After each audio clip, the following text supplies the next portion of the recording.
Here we go. Yet another step. So as you can see, everything is dirty on the ground, which is good because it's ground. There's a little bit of highlighting done, different colors of pigment on the dirt just to sort of break it up a little bit. A lot of this is getting grass now. Tonight we're going to grass the daylights out of this thing because my grass showed up in the mail. You can see it's pretty bright around that swamp. That's because the grass I had was this. It's from the Army Painter basing set. Get that. Get some gravel. I've used that gravel in there too. The thing is, I wanted something darker for the rest of this, so it didn't look quite as vibrant. So I got a couple more. One of these is steppe grass, which you can see is pretty dark, and grass green, which, like most things with colors, yeah, it's green, but it's not quite summertime fresh cut grass green. Take that little baggie, toss it aside. What I'm going to do is I'm going to mix the two of those, and I'm going to use a shaker rather than just dipping in there with my tweezers and pulling out whole clumps. So this way I'll be able to pop the lid and just shake it. I did not wash, I cleaned this thing out-ish. Still smells like oregano. I didn't actually wash it with water because I didn't want to, only had a little bit of time before getting on here. So this will smell a little bit like a pizza. I basically wiped it out with a towel as best I could, but if I got water in there, all the grass would stick to it. It would have been dope. So what I need to do is paint down a bunch of glue and then start dusting it with grass, with a mixture of those two. The other thing that has come up, if you've been following along, is I dropped some of this vegetation. Look at that stuff. Looks like busted up spinach into my pond as I was adding layers, and you can see this isn't the light reflection here. There was some reaction between this diorama effects stuff and whatever was on either the stain that was on those or the material itself of those plants. So now it's gotten all white there, which, yeah, pizza time, which does not look so good. I think I'm done filling this thing up. I think what I'm going to do on this top layer is just use a little bit of grimy stuff to cover those areas up. And this last layer is going to get a little bit of slimy grime dark, just so that it continues the effect. If you were close up, you could see that there's all sorts of little brackish, grimy bits in there between the layers. We're going to finish that effect up. What's up, Dane? So, first thing I'm going to do off to the side is mix some grass.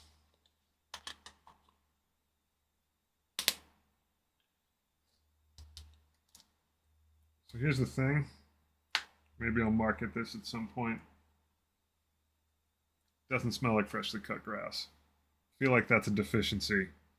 Ooh, this stuff is way drier than the other stuff I was using, or at least it's cut different. Definitely cut different. The temptation to pour this thing over is pretty high, but I know if I do that, I will just screw it up. So we're sticking with tweezers for now. Hopefully I'll get a more, not only a more even spread, but a lighter spread of this stuff. So yeah, we'll look in there. It's not quite enough. All right, against my better judgment, we'll just do that.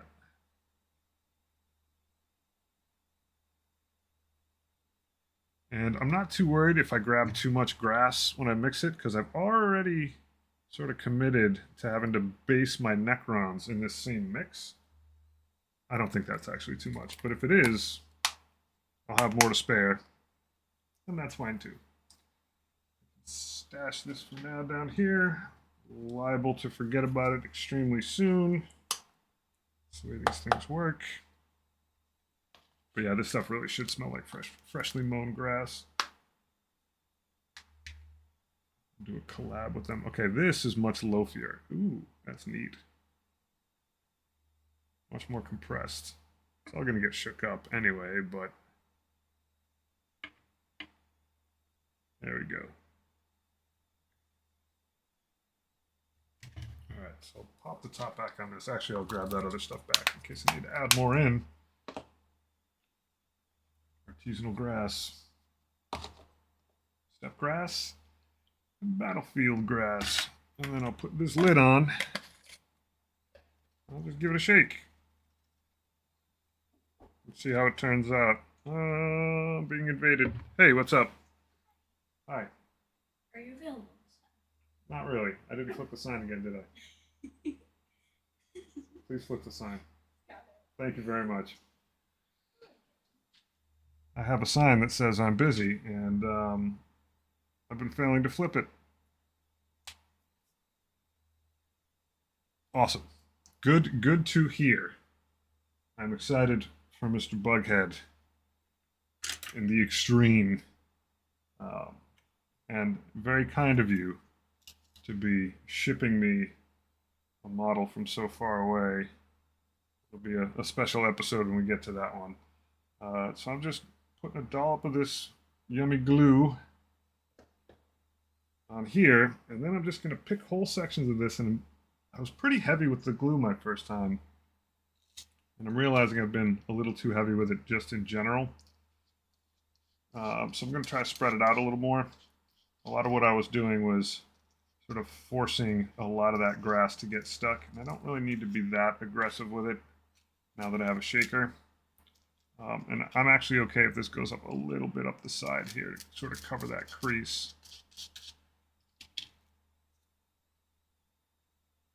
Oh, that's my kiddo. It's my 12-year-old. She gets some funky special eye drops at night. So sometimes she checks if I can put them in if I'm not streaming. And normally I have the sign up outside. But I've been very forgetful about it lately. I'm leaving this space here, by the way, for a path.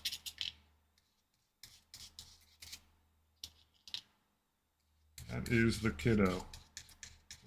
I've actually done a couple of models for her. She was in a D&D campaign through the library, and they got these like goodie bags afterwards, and it had unpainted D&D models as a gift for playing the campaign. So I let her pick a color scheme, and I painted them. Hopefully she'll get into painting soon herself. But yeah, that is part of the brood. And I don't mind if you're nosy. It's all a part of the total package. All right. Actually, I'm going to connect this up here. All right. Well, hopefully that's enough. And hopefully this method works. Not the spoon side, the shaker side. And I got the idea of this, and it's not brilliant, because I was thinking when I was ordering more grass, a lot of the larger amounts of grass essentially just come in one of these shakers. So I was like, all right, I go through plenty of spices. I'm a pretty spicy guy.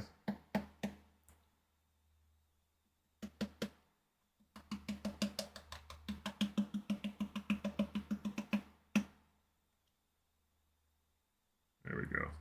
So this is significantly less grass than I've been using in the past. And I may have to, you know what? I may have to tilt this guy a little bit to get more on this hill. It's definitely a much lighter sprinkle, which is good. Because I do want it to be thinner. This is supposed to be nice and vibrant. The whole place, though, graveyard, should be reasonably spooky and dried out looking. And this mix of grass, I think I got it right. Color mixing skills on display. Oh, what's funny is this grass is going to be all over the place. It's not as bad as glitter. If you're a little worried about using this stuff and messing your whole place up, it is definitely not as bad as glitter. Scooch that in there. Just painting with glue. Yeah, I told her to put it up on the way out. So it's funny because I'm very vigilant about that sign because I put it up when I'm working. My work sign to let people know. It was really hard, like beginning of COVID, to turn this little room into like a legit office for my job. It was really hard because this door leads out to like the kitchen dining room area. It's where my kid was doing her homework and stuff like that. And like I basically just talk all day for my job. Then I come in here at night and I talk more. Zoom calls all day. So I got a sign. I could flip around, and I'm finding that because I have this week off of work, I haven't been thinking about the sign much at all, which I guess is psychologically good. It means that I am separating my mind from work, but now my kid doesn't know when I'm actually busy. That's all right. She's into the YouTubes. She thinks it's hilarious that I stream stuff. But so do I. Right, just scooch some of this over a bit. This method I'm definitely liking. Some of this glue also. Standard old Elmer's. It's a little thicker than the stuff that I've got. But with some of the actual Army Painter basing glue on there, it does thin out nicely. All right, where next? Go right through here. I hope this stuff sticks and I hope it looks okay.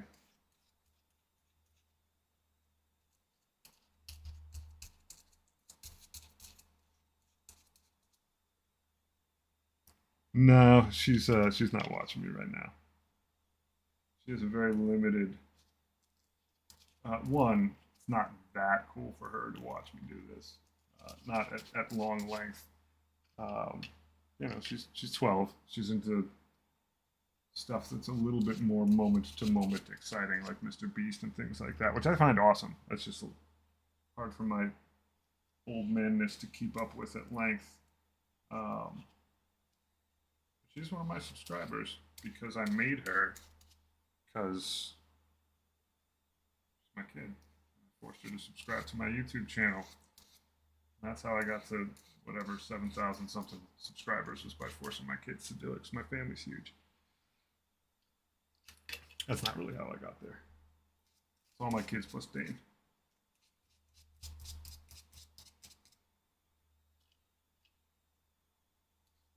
All right, there's a good chunk. But yeah, she loves this stuff. But I don't think she's that interested in watching me actually do it for hours on end. Like I show off all my models. She's like, "Oh my god, they sent a picture to my friends," which is extremely humbling. Um, there's a universality to it. Like models are just cool. Like she blew a gasket when she saw Mortarion, and that of course made me very happy. But if your 12-year-old isn't psyched about what you're doing, then I don't know, it's a pretty rough sign. All right, so it's starting to get grassier.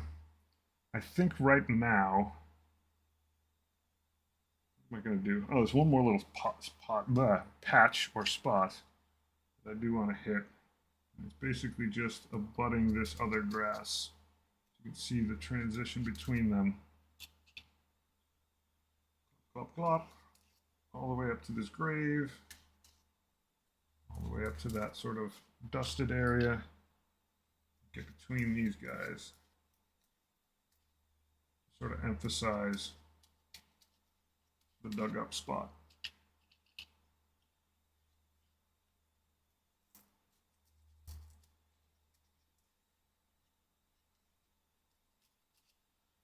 Get all the way sort of in here a little bit. And then I'll get down and boogie right through here, all the way up to this guy. So I want to make sure that I've got a couple little spots where I'm getting right up to these graves, so it'll emphasize that they look dug up.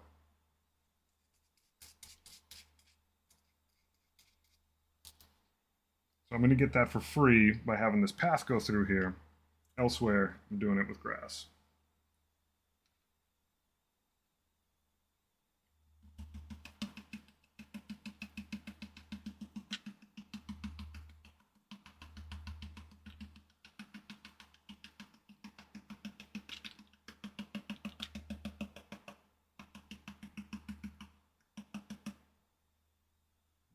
Scooch a little bit.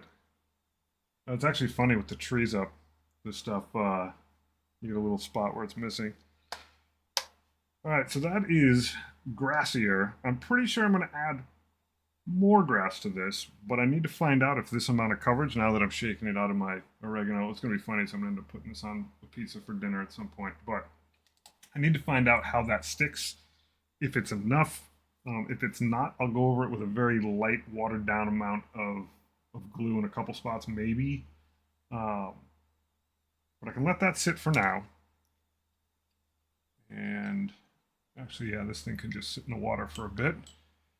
And now, what I'm going to do is I'm going to pigment up this path in a lighter color as the background for the gravel that's going to go. And I don't know if the gravel is going to be all throughout it or just kind of at the edges yet. So we're going to figure that out as we go. Dust a bunch of this off on my paper towel. It's not quite the color I was hoping for. Did I use a different one? Did I use a different one? I don't see it out here. See burnt umber. Thought I had a lighter one lying around somewhere. Maybe I hid it. Could be hidden. Not the most organized person on the planet. Desert dust. Let me give that a shot. Something a little bit lighter. Oh, that might have actually been dry brushing over there. And actually this mixed in with that might look pretty cool. Boink. Desert dust. Something a bit lighter.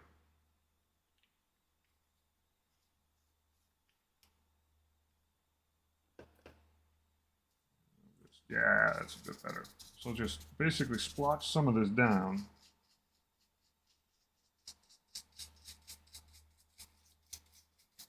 And that'll kind of give me a baseline for this path. And yeah, it's a lot up here, but that's fine. It gets into all those little cracks and crevices pretty nicely, and it makes it look dusty, because it is dusty.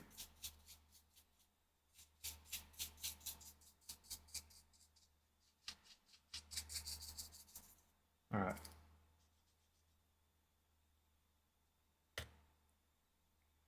I have thought about that. I might do initials because I don't think I am talented enough to like legit do names, but I can put some initials on there. I've thought about that a little bit. There is going to be a step at the end of all of this where I get in here with tiny brush and do a little bit more highlighting on stuff, on the graves, on these, on the edges of the plants, do a bunch of things. And when I have tiny brush out, I will probably do some Easter eggy stuff, but I would be happy to, Dane. I think that's a great idea. All right, so the question is, am I graveling this whole thing or not? I'm going to start with just the sides of the path and then adding some in the middle, and we'll see if it's enough.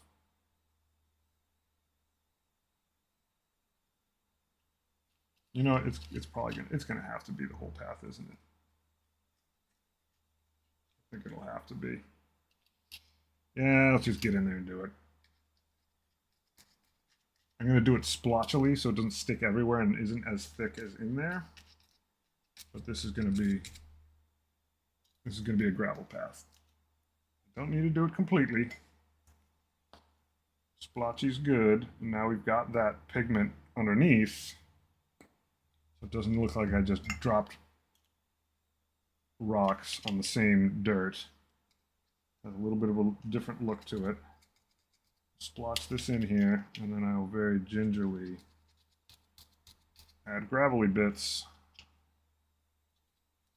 to make it go.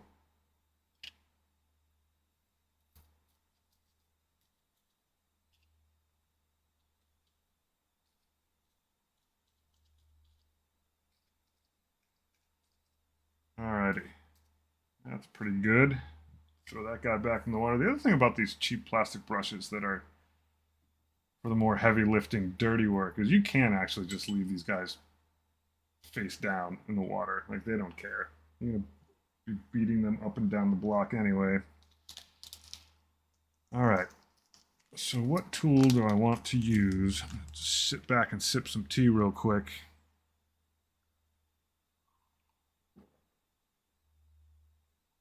All right, so we've got a glue down, and underneath it we've got some pigment, and it's time to drop some rocks on there. I think I'm just going to sprinkle them with my hand.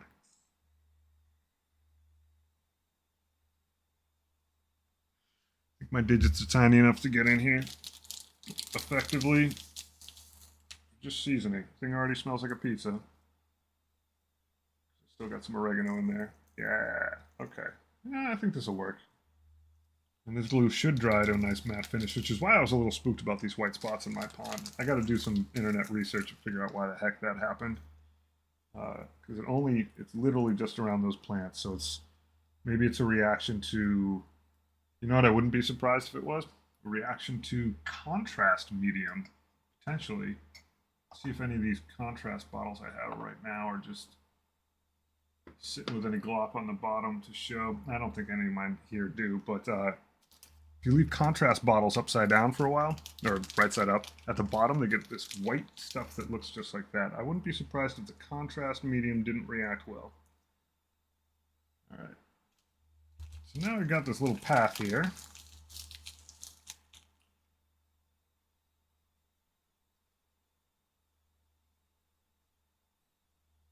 There we go. You did let me know. You did. You let me know. Because you were going to pay him a visit. I think that was a couple weeks ago. I think. Time flies. Who knows? But I think that was a couple weeks ago. You brought it up. You're going to be paying him a visit at some point. All right. So you can see what this thing's been used for. It's been used for grime. I am now going to attempt to hide the sins on here of contrast paint with some slimy grime dark. It's needed on this top layer anyway.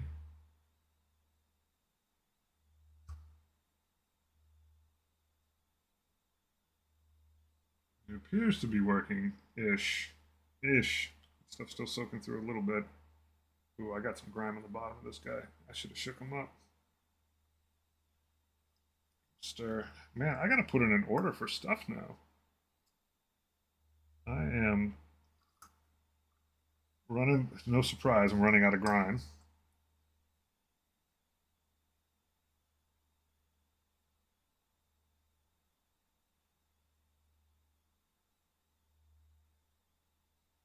No surprise at all, seeing how much of this stuff I go through.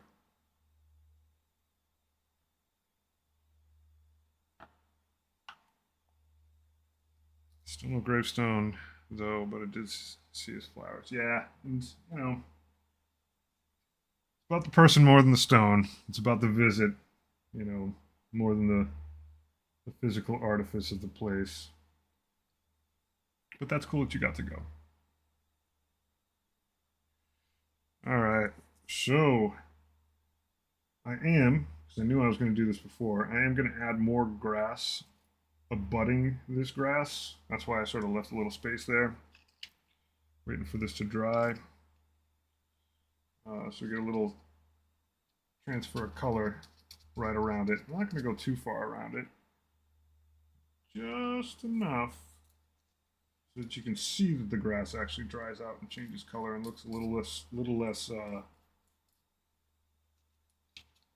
golf fairway. Not that there's anything wrong with golf fairway, but not in the cemetery, buddy.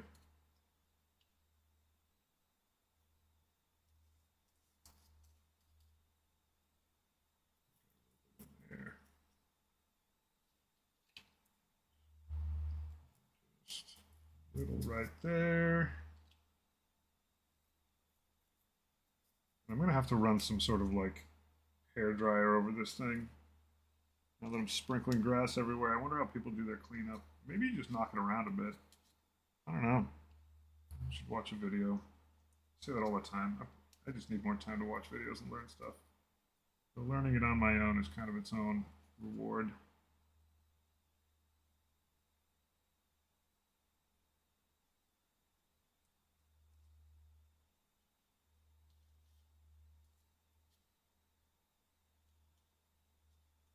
Alrighty.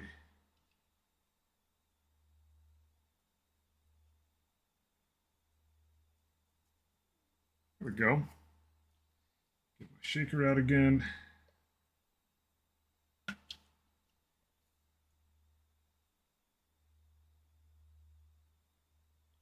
And some of this darker stuff will get mixed in with the lighter stuff. It'll probably shake out, but it's actually pretty good if a little of it gets mixed, because I am doing a transition here.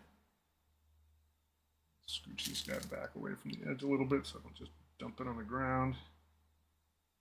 Come on, buddy. Oh, that was a good amount. Maybe should have been careful with that pond. It's got slimy ground dark in it, but I don't think it's going to be a problem.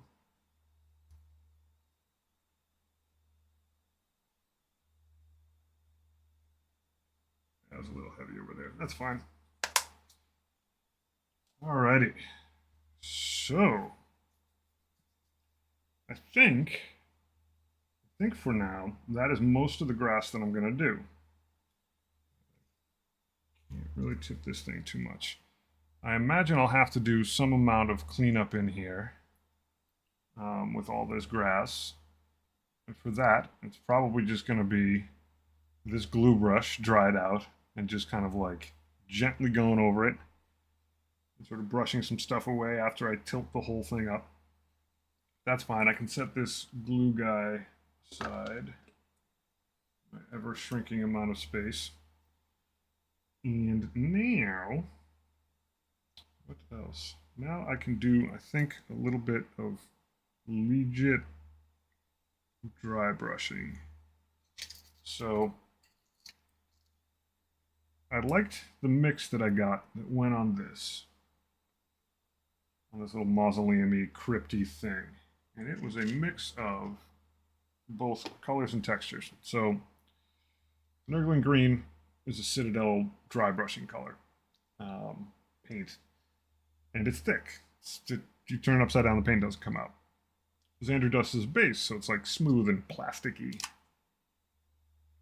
And what I don't like about most, with the exception of Rise of Rust, because it's anointed and holy, this stuff is a little too dry for my taste. Just is. Doesn't spread on the brush as well. If you mix it with a regular paint, it's pretty dope. So that's what I'm going to do. No, that's certainly true. The stone does help. It's certainly, it is important. I wasn't saying that. I just mean that the value of the visit is not as much about the stone as it is the visit itself. But yes, you're absolutely right. The stones have a very, very good practical purpose. All right, so I will just glop some of this stuff out, put it over here, maybe just a little bit more. I like Citadel paints, but these pots, man, they make a lot of tasks a little bit chorier than they need to be. All right, so hopefully I got enough of each. And sort of smush some of this greeny glop around. Let's see if I can get a little closer into the shot. Yoink. Sort of see what I'm talking about here. You can see it's all lumpy and clumpy. When I mix some Xandri Dust with it, it sort of helps smooth it out. This brush is coated.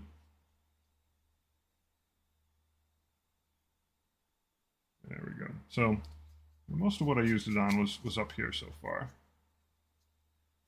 And it looks good. I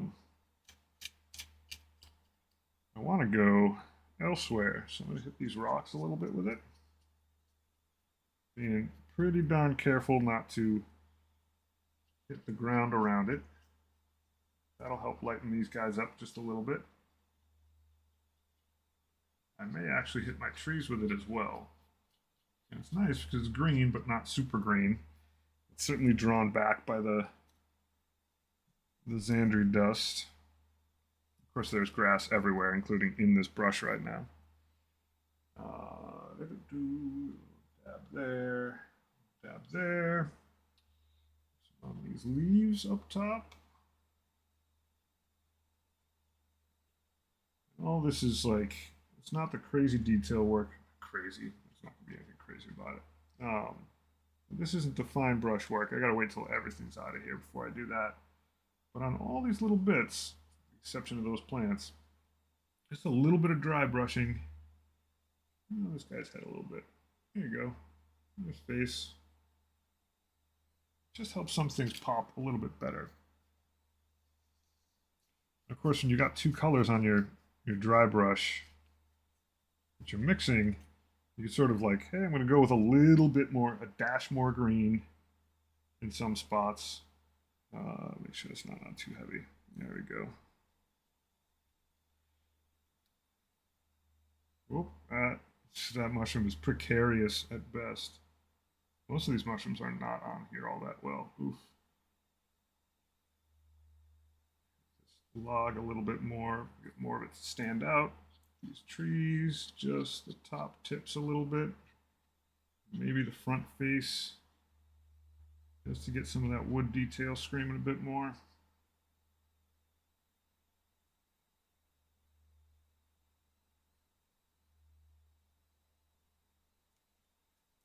And, you know, this, like any paint, will soak in a bit as you're going. It brings a lot of the texture out, which is nice on these craggy trees.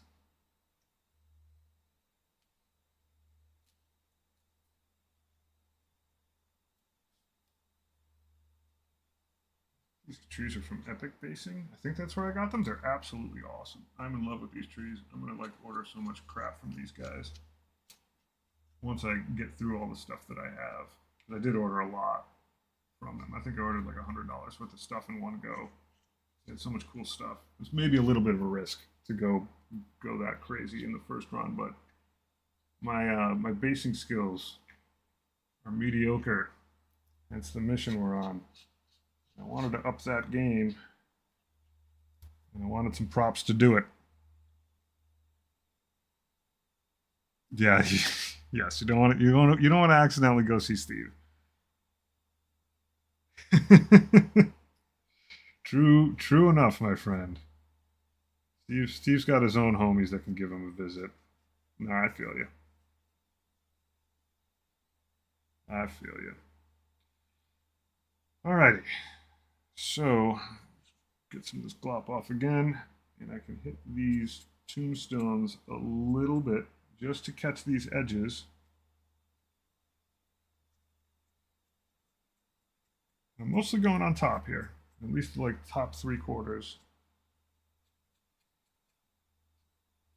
I'm mostly just trying to catch those edges here and there. Just very gently, just letting the brush do the work.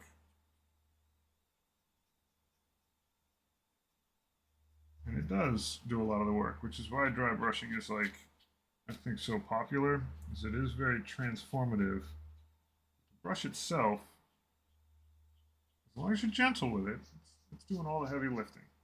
And I struggled with it a little bit when I got started, but once I just sort of yielded to it, get the top of that skull, boop, get the top of that skull. It's really good at just taking your time with it. It'll take all that darkness that you put in the background and let it sit, and then all the stuff in the foreground makes it nice and light. Why not? I got some lying around on this brush.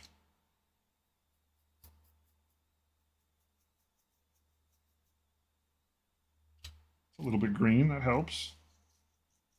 Green and brown, great graveyard colors.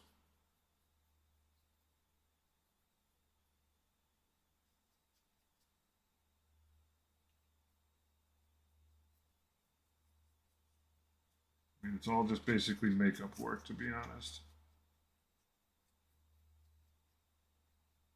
Funny, I keep saying like, I should watch a video on this, I should watch a video on that. I've watched more makeup videos than probably anything else, just to learn a lot about blending colors and a lot about using brushes like this. This is essentially makeup work. When you think about it, I'm using makeup brushes. Makes sense.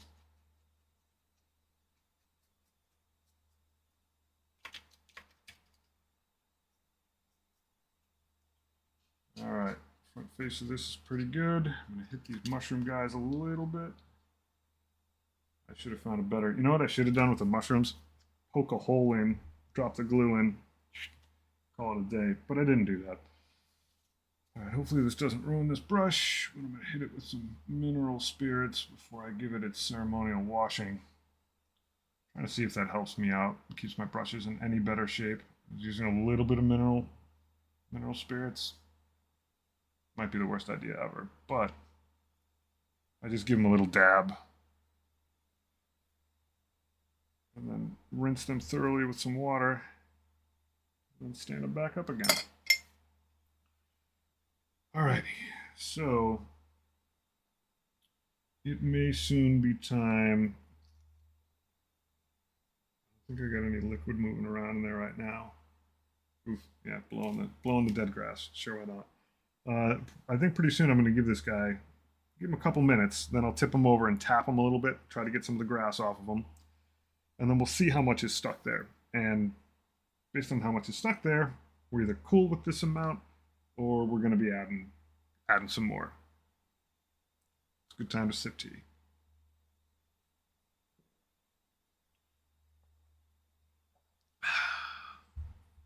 I have been thinking about the background that I'm going to do for this.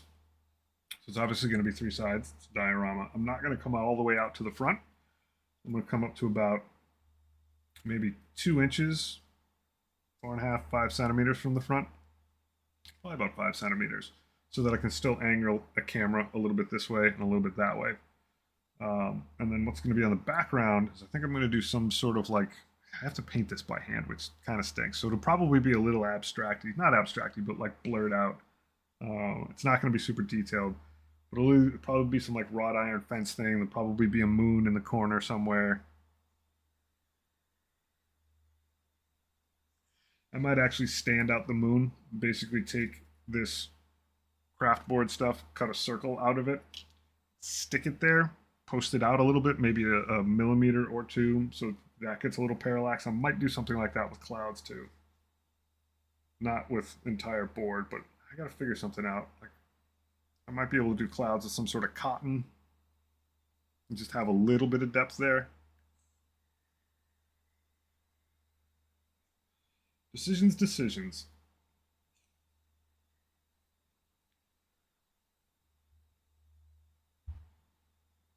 All right, I can close this guy up for now.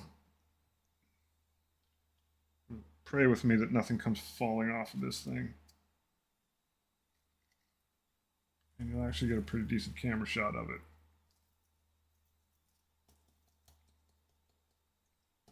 Look at that. That's not looking bad. Not looking bad at all. It looks like a cemetery.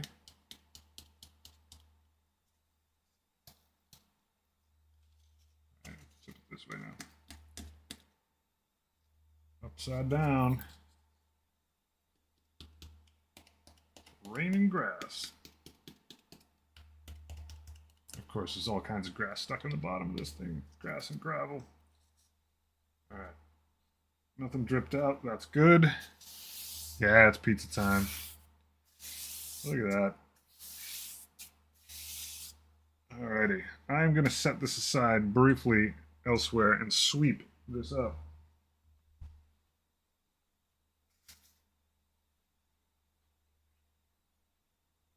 Do I have... So in the order of cheap brushes, this, I think, is the cheapest brush I have bought. When I got started, I very intentionally bought a wide range of brushes, like all the way down to like kids. Absolutely, this is even cheaper than these green ones I have. I tried at all, like shaving one of these guys down, painting with it. and it was not happening. I would not paint anything with this. I would not paint like a tin can with it. And I'm not being a snob. Like it is, it's probably easier to paint with a rolled up paper towel. Not probably, it definitely is. But as a grass broom, it's not too shabby. It's holding up. Everything has a purpose. I didn't know I was going to need a grass broom, but here we are. All right, so the smart way to do this would be what? Smart way to do this would be have a piece of paper and go into it, and then I can funnel it in.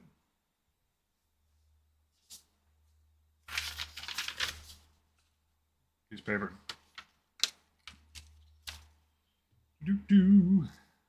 Just clean it up. So I use not a lot of grass, which is great. Just tweezering it on turned out to be really heavy. Obviously, I was throwing a ton of glue on those previous times that I used it. But knowing that I don't have to use a ton of this stuff to get decent coverage now that I'm shaking it on is definitely a good thing. Sweeping up grass. Art imitates life, it being fall in New England. Grass and leaves, kind of a big thing. I do need to figure out how to make, I mean, I'm pretty sure to make crafting leaves, you just get some leaves and just break them up a ton. I might figure out a good way to do that. I think you just have to get the leaves to dry a bunch, and then you just kind of scrunch them. You gotta scrunch them a lot, because you only want them a couple millimeters wide. And then once they're all scrunched up like that, you need to stop them from falling apart, and that's the thing I don't understand, like whether or not you need to re-moisturize them or whether or not you even care and you're just super careful with how you store them. Look at that. Disaster averted. I think you are the only one here. If I look over here, it shows you right now, I have a big chart. It shows you right now is the only one here. The largest number of concurrent viewers that I've had in this stream was 3. So a couple people have been like in and out at different spots. But I believe right now you're the only person here. Let me get my diorama.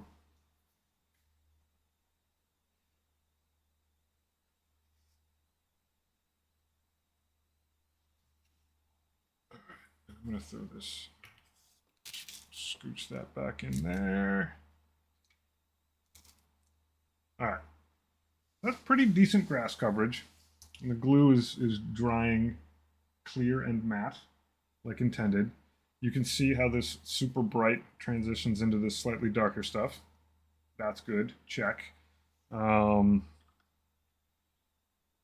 know, I don't have too much grass lying around where it's not supposed to be. Not too much. I don't have to sweep too much from here. I'm not gonna like sweep over the whole thing now, but like all the stuff that's just sort of lingering, that sweeps up just fine. This is my new sweeper brush. Doesn't go with my other brushes, goes with my tools. But you can see this path looks pretty good. And that amount of pigment that we put underneath it sort of certainly helps. It actually matches a little bit of the gravel that's in there, so it looks like it's been crunched up a bunch. So all in all, like it's a leap forward in diorama technology that we've made tonight. That is unfortunate though.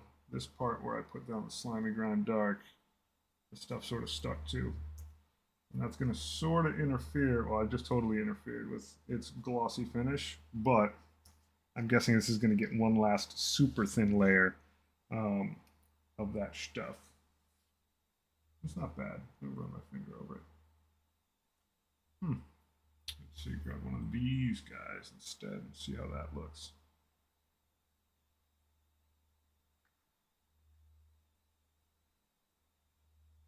Yeah, I mean, this will get one more coating of liquid by the time we're done. So in theory, all of these necrons get a mix of dirt and grass. And that should allow them to sort of like stand in one spot on here especially because it's not all grass. It's not all.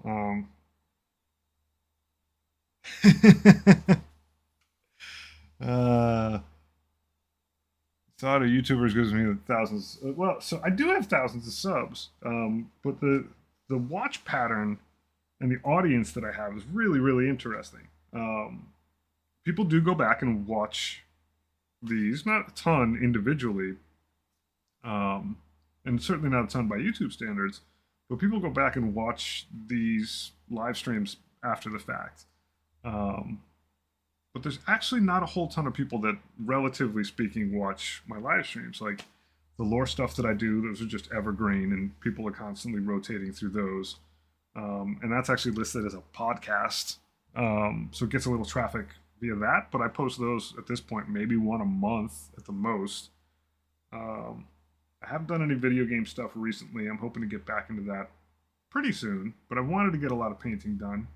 Um, and this for me is just like A, it's convenient, and B, it's fun. Um, I can, now that I have this setup working, I can, time permitting, and I don't get that much time. Like when I have time, I can just boop, turn this thing on, um, and get some footage down and hang out with some folks and have a good time. That is not the same when I produce a video of painting. That crap takes a while. Lots of editing and stuff. I need to darken up those graves a little bit. Don't want to use snakebite leather. Sigurd Brown's probably going to be a little too brown. I'll give it a dab. But relatively speaking, I get the least traction in the moment with my live streaming. But that's fine. I have fun. That is pretty dark stuff. I imagine that's going to be way too dark. Oh, lordy, that's dark. Yeah, that's pretty dark. I'll just dab a little bit on this guy. Yeah, that's too dark. I'll hit it with something else. The thing is, I have a lot of subscribers. I haven't had a ton leave. So, I mean, they do, but not a ton. And so, like, I'm in pretty good space. I need a wash more than I need anything else. Maybe umber. I know I had umber out here. Yeah, umber wash. That might do it.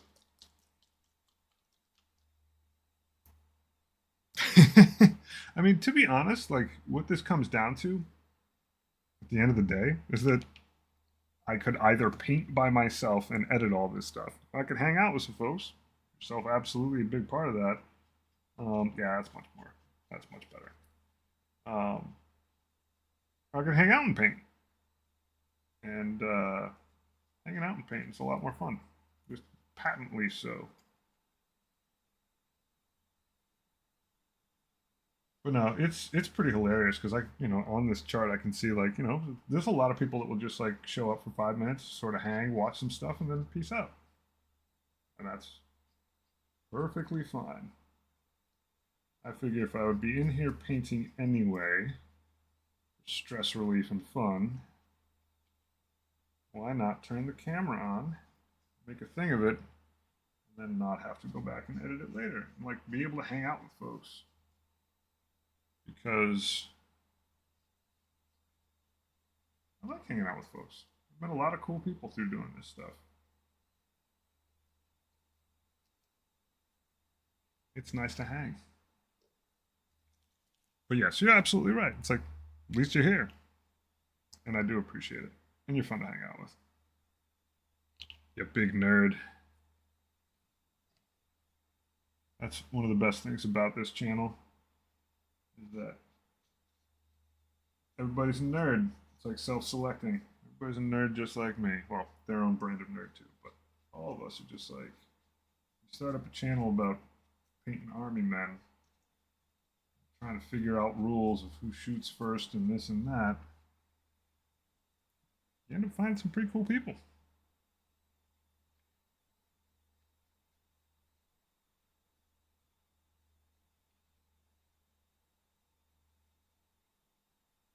yeah, it looks way cooler. The shininess of that guy sticks out a little bit more now that these are gotten darker. Oh, I remember I can actually lift this thing up a little bit if I'm careful. Yeah, it's flexible. A little more. This umber wash is nice. I haven't used it much. It is nice. I like it. Oh, just got a bunch of pigment on myself. I am going to chuck this pigment out. It's too much of a threat. If I sneeze and get pigment all over this thing, it is never coming off. It's like a one-way ticket to repainting. It is funny. A lot of this basing stuff is like very easy to screw up.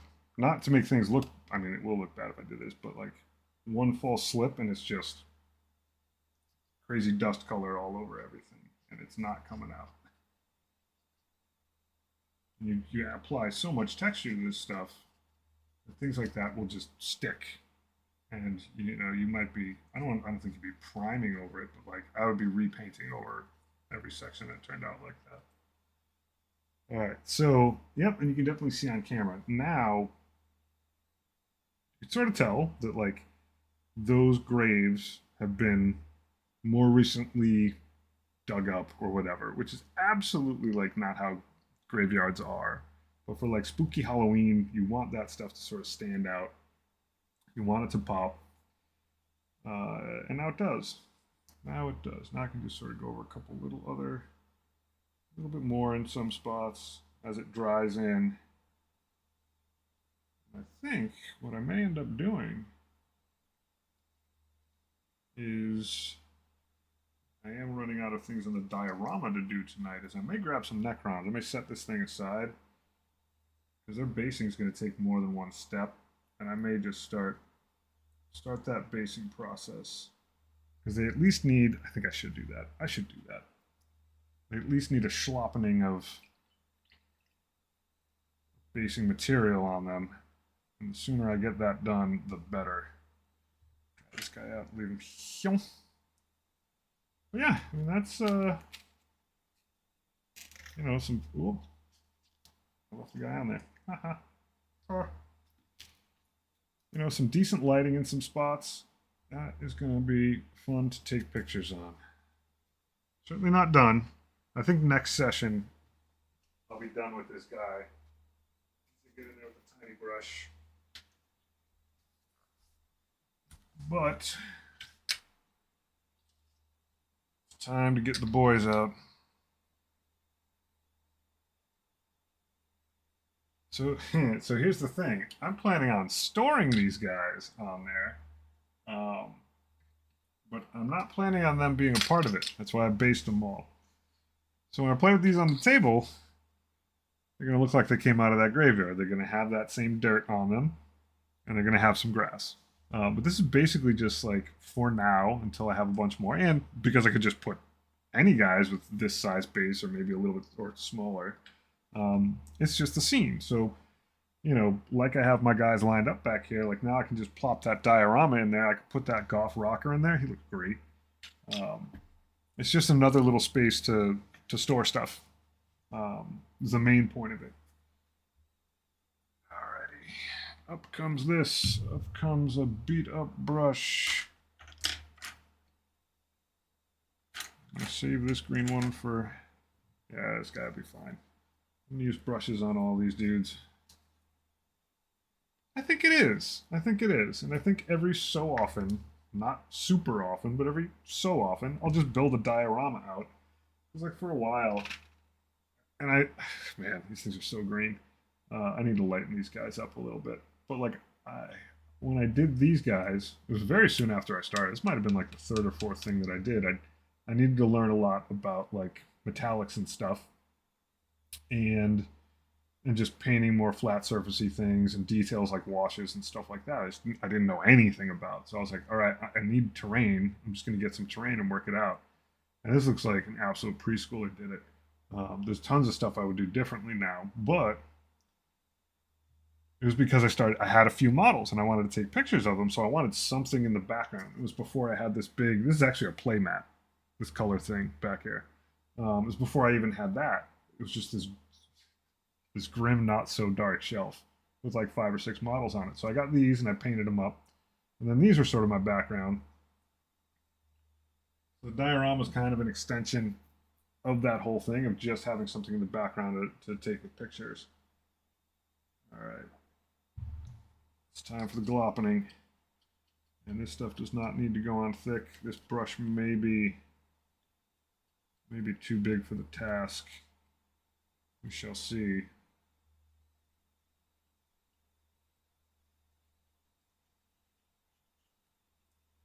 Yeah, I'm going to dirty these guys up. All of them first.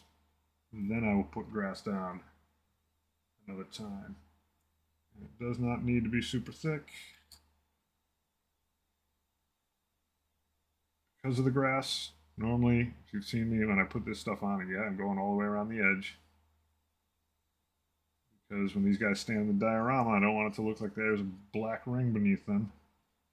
But normally I cake this stuff on pretty thick so that it looks like thick dirt, but because they're going on the diorama, it doesn't need to be that crazy. And because I'm going to add grass to all these boys in different amounts. So I'm just caking some of this on, not a ton. I do like to get a little on their shoes because it makes them look like they're working. Separate these boys out.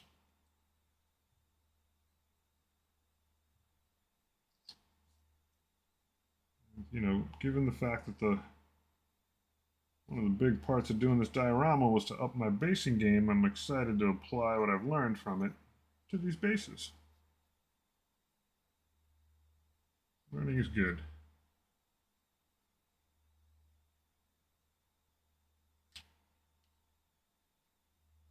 Just thread the needle in here. Get some of that glop on there.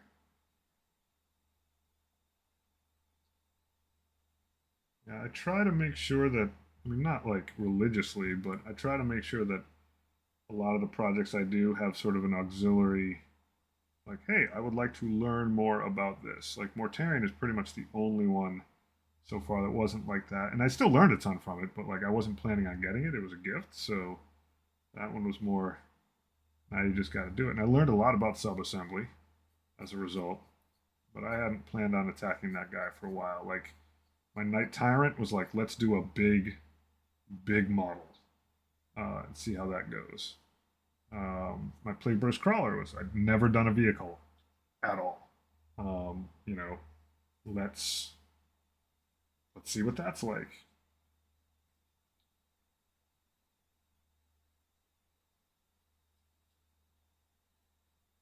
And obviously I started with the Combat Patrol box. And that was a ton of lessons in and of itself. I think the most important one there was doing 27. I did 3 test poxwalkers to start.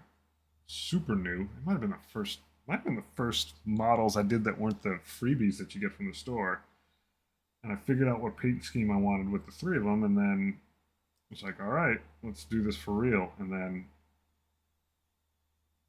and then did 27 more poxwalkers in succession. But that was before. That was a lot of sessions. That was before I was doing it live, and that just took forever. And it took forever and a day. My youngest daughter back then was probably only about 6 or 7 months old, so there's a lot of no sleepy nights. God, she sleeps better than she used to.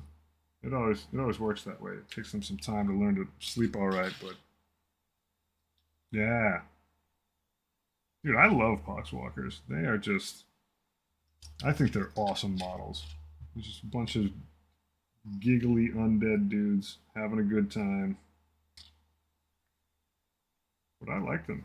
And you know, people rag on the Death Guard Combat Patrol with good reason in some cases. Like, you know, when 10th edition came out, like, you couldn't field, I mean, you could, but not without taking a massive points penalty. You couldn't field 7 Plague Marines, which is like, what you get in the box is 7. It's like, guys, you gotta remember your own product here. You sold it like that. It's cool like that. I I mean, I honestly think there's absolutely room, and it's not just because I've played Death Guard once. It's because I'm a game designer. Like, if you're gonna be that cool and do like the Nurgle holy number, like make it worth something. Like, make them better at the number 7 count and have fun with it. Make it. I guess the term is fluffy. Have some fun with it. Oh yeah, these guys are all nice and cakey. I don't know why this stuff reminds me of brownie mix. I think I do. It just feels like batter. Oh, you poor brush. You just suffer for this art so much. Yeah, my freebies were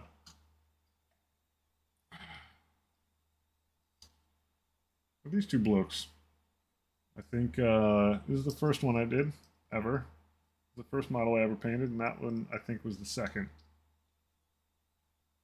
That's when I thought his head was made out of skin. I didn't think that was a helmet.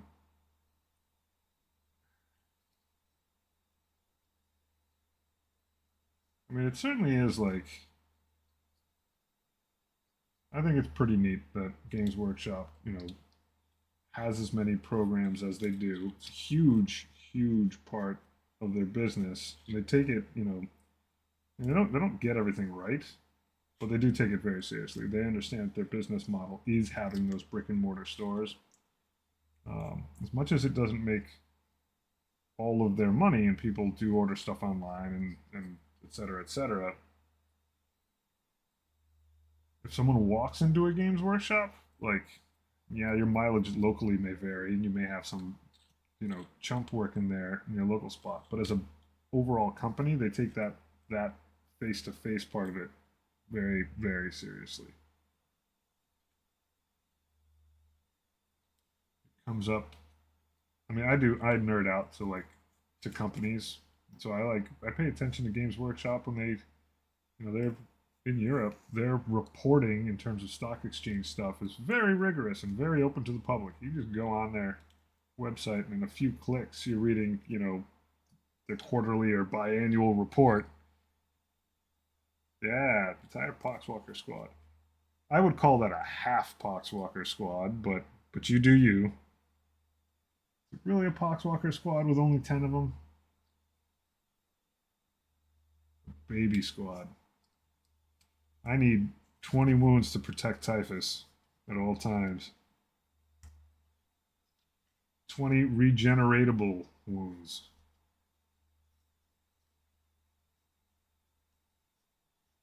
20 wounds of feel no pain.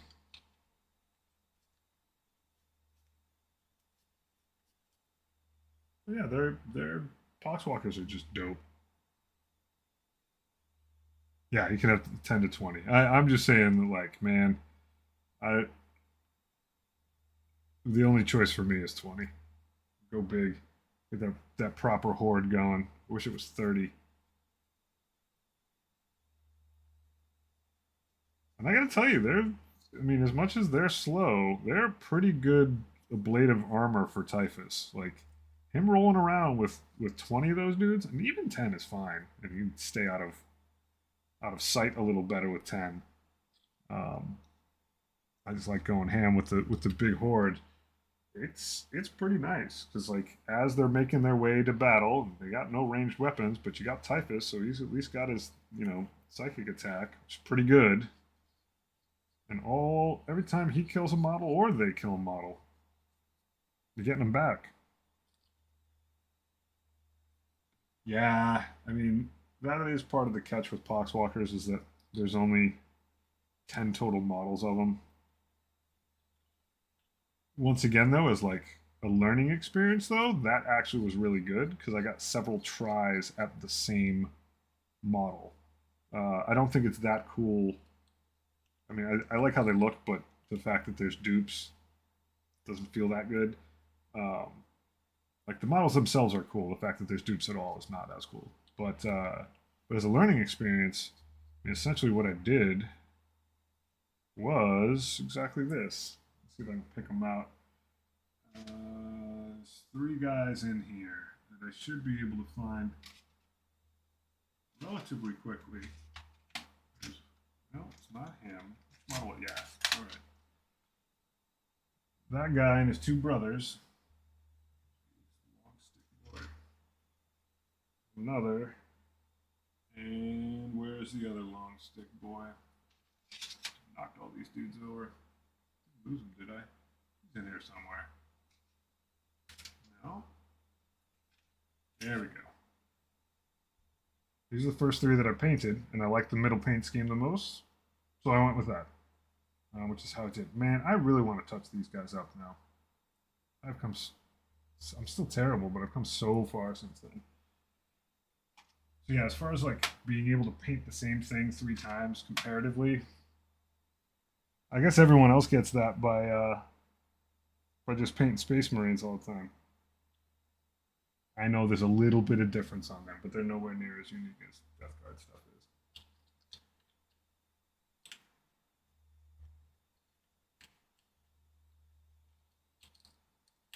Alrighty. This guy's getting good and gloppy. Brushes. These brushes are excellent at this. The worse the brush, the better it is for the combat duty. How you doing, Lizard? You want to see my diorama? I don't know if you've been lurking this whole time or not. But I'm basically getting this coat of glop on these guys in preparation for grassing them up too.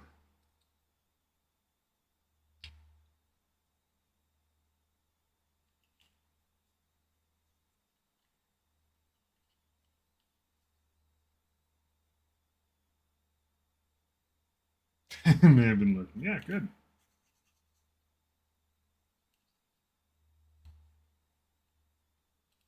All right. It's funny because I've had to train myself to like look up, and this screen, the screen where I can see you guys is directly below my camera now. It used to be the monitor that I could look up and see if I was even remotely showing anyone anything on the camera was off to this side. Now I switch those around. And you gotta like retrain yourself to look up every once in a while you're yapping.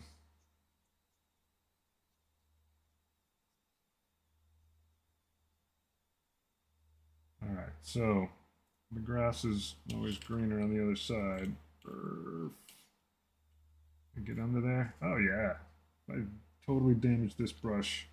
It'll get into every nook and cranny needed at the cost of anything looking good. Oh, but you can actually poke and prod at it now that the stuff's dried a little bit. Give it some texture. That's neat. Yeah, cheap brush. I was talking all kinds of trash. Now, swiftly, now that I'm a diorama specialist, I'm swiftly becoming one of my faves.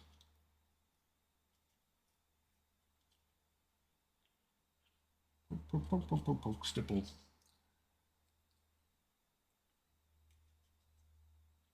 Yeah, that just totally upsets the dirt in a very pleasing way.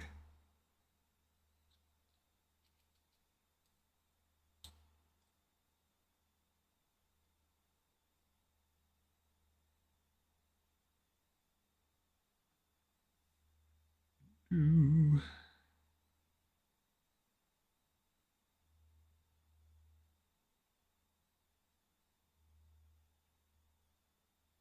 Lord says 20 Poxwalkers was 9 Nurgling Swarms. Chaos Knight Castigator. Woo! Piles of stuff. Love it. And that's the thing. The game is about points at the end of the day. And, you know, I've only played once and I've watched a bunch, but being able to, like, gum up a whole section of that board is pretty awesome. And I like Poxwalkers a lot because they're cost effective. They got feel no pain. There's a lot of hits, and I think they're all lethal hits. So like, you're rolling a pile of dice. You're hopefully getting a bunch of 6s. You put Typhus in there, and he can regen them. Ooh.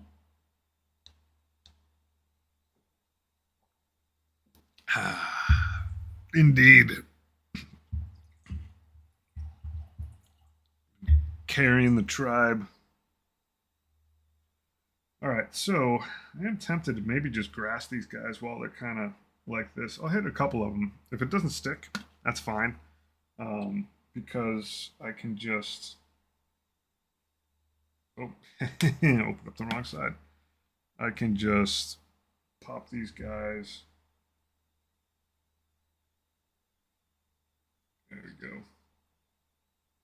Some glue later. In fact, I could probably glue them now, but does it stick? It is sticking.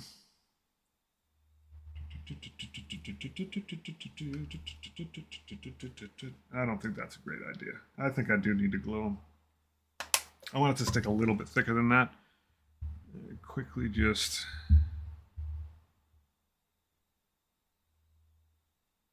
yoink. Check my phone. Boink.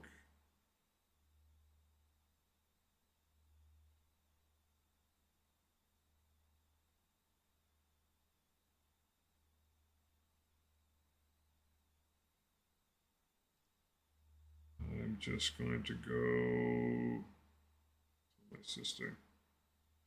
Where the heck? We're getting lunch tomorrow. There we go. We're good. She gave me a choice of 3 restaurants. My sister's pretty awesome. We had a dope Halloween, hanging out. Sister holds down the fort and hands out candy here, while I and my family traipse about acquiring candy in the neighborhood. It is a fine deal.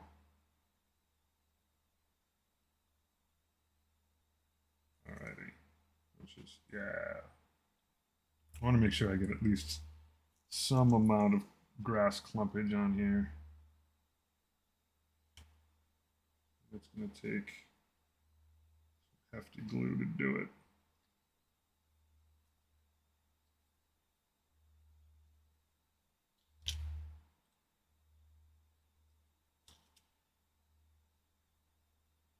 Oh yeah, it's going to be fun.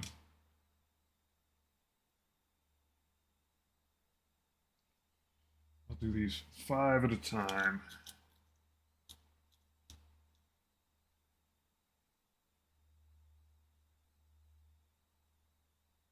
This brush, you can take anything green brush, anything the world has to offer.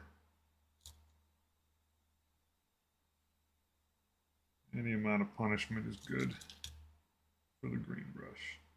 1, 2, 3, 4. I love Marine Corps.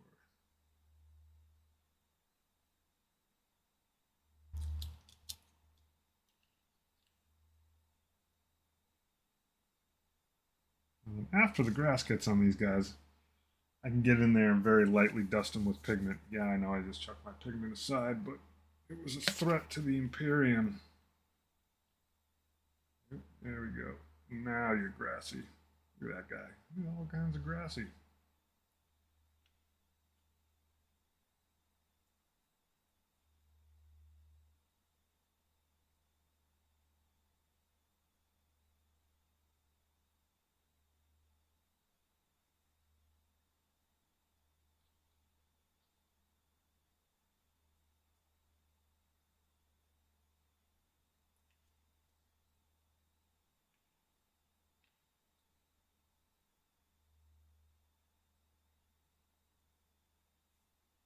This is much better with a shaker. Much better. That I can sweep them. Yeah, there's 5 done. There's probably enough left in here. Cast Lord, Tallyman, Tegan, Plague Marines, 20 Poxwalkers, 9 Nurgling Swarms, and a Night Castigator. That sounds dope. That sounds absolutely dope.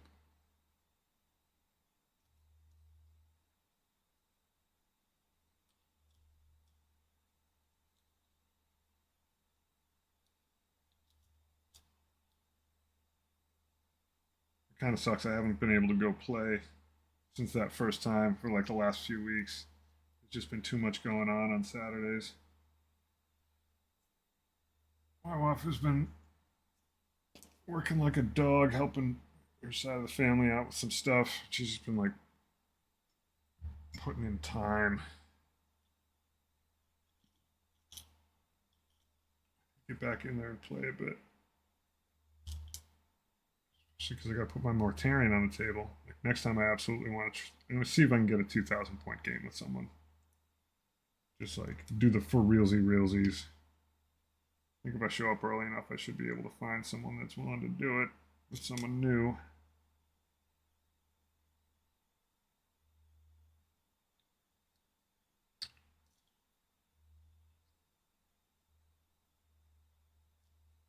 There we go. Good and gloppy.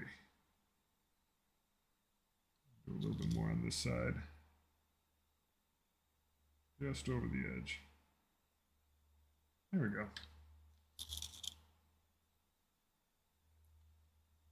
Dude, those nurgling swarms are just awesome. Everything. It's like add nurglings to everything, add nurglings to nurglings. It's just like the true meta in life.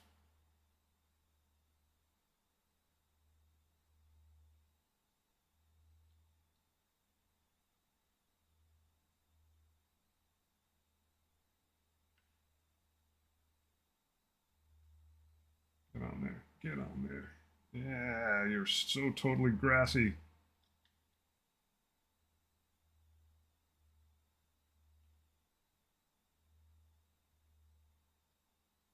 Oh, this is fun. I am forcing myself to fall in love with basing, which was kind of the whole point. Look at how grassy those guys are. Freshly mown lawn.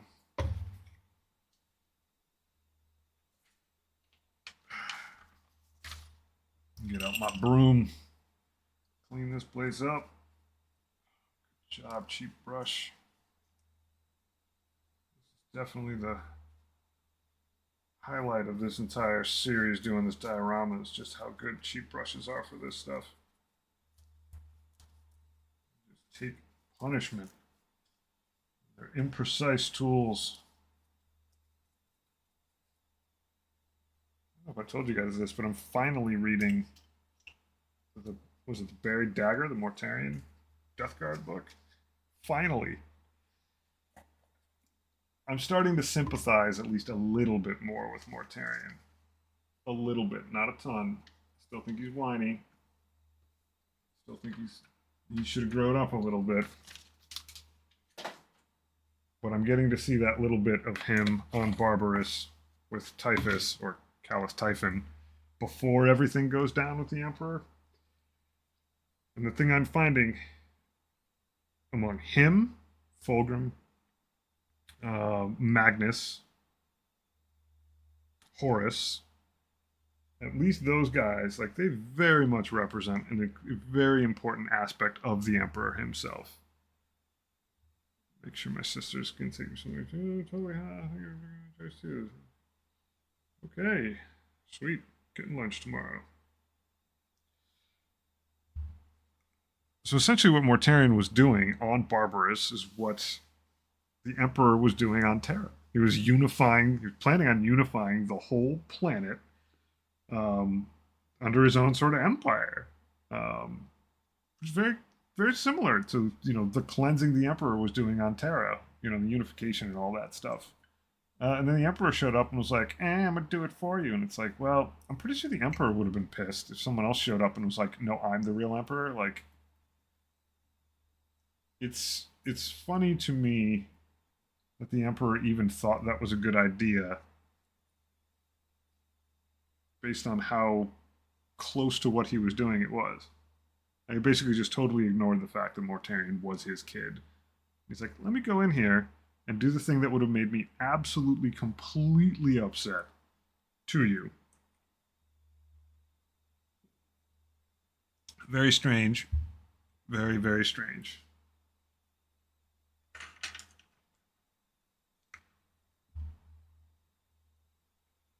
Interacts. Oh, I could hit. Ooh, there's an insert ad button. What? Great highlight video. Add stream marker. There's all these features on here I don't even know about. I'm gonna force you guys to watch an ad. I'm gonna see if it works. No, I'm just kidding. All right, these guys are reasonably greeny. Scooch them back a little bit, make a little space here.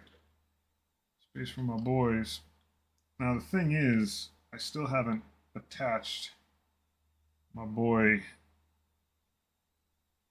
Trazen to his base, and his base looks very deserty.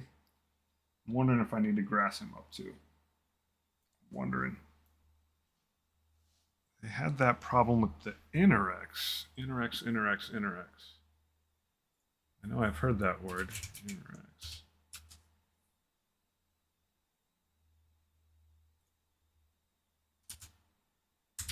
Okay.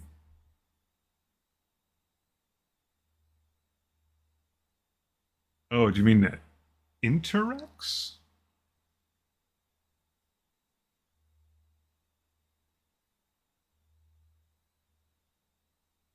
Large bat-like ears that help them use the unique language based on music and sounds. What the heck are these guys? Where did I see this? Where did I see this?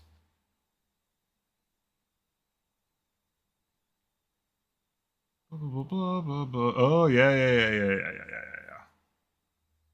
Oh, those are the guys. Yeah, the Horus showed up there. Yeah, that is right. That's right. I knew that word. Yeah, those guys, they were just chilling, having their own nice empire. The only thing that was, that folks didn't like about them, and Horus was trying to smooth that over, was that they hung out with Xenos. But yeah, that could have gone better. But man, Erebus made sure it sure didn't go well.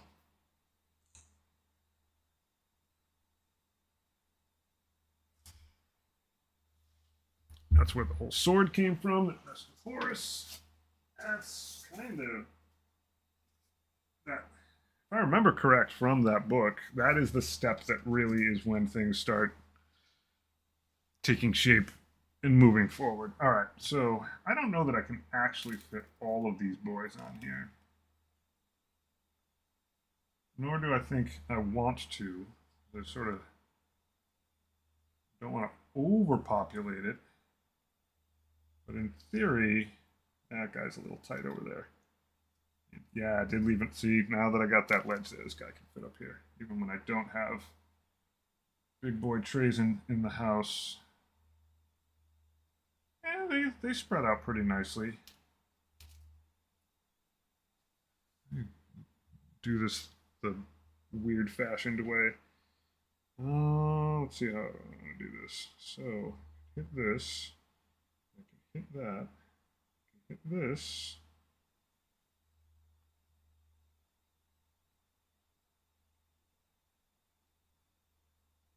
Try to get this all in the shot.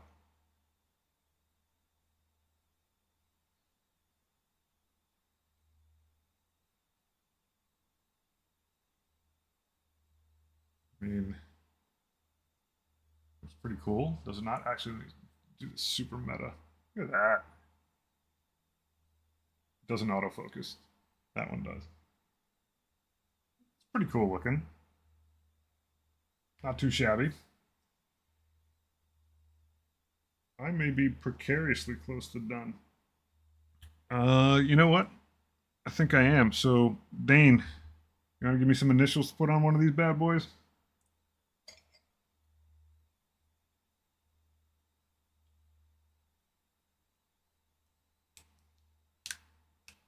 All right, let me show you you're still there.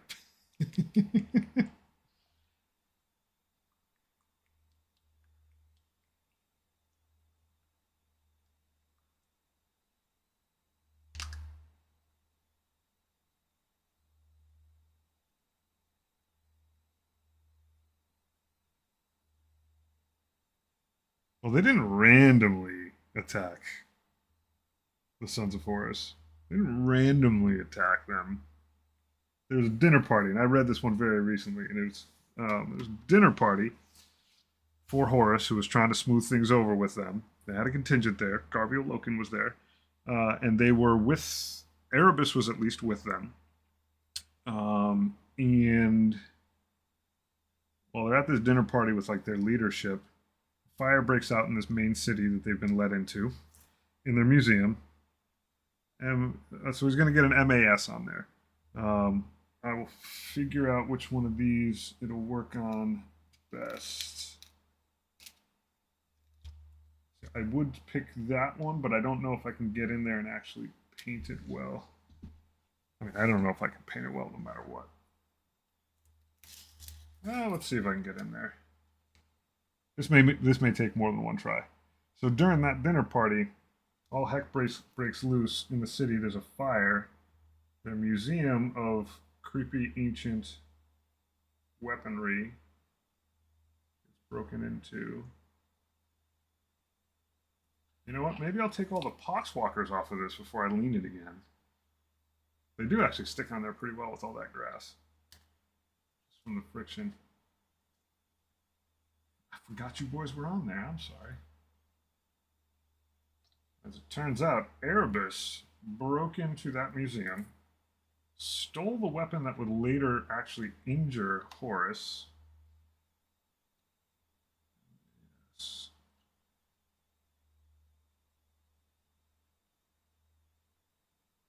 More paint on here. Caused a big battle and misunderstanding between both groups.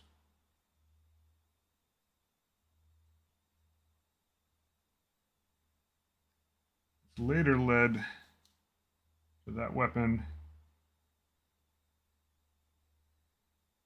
Yeah, but they did. Erebus absolutely steals the sword, and then that sword ends up on that weird old guy. When Horus gets attacked and injured, he's going after this dude who turned traitor on this moon, and that guy then has the sword because Erebus gave it to him.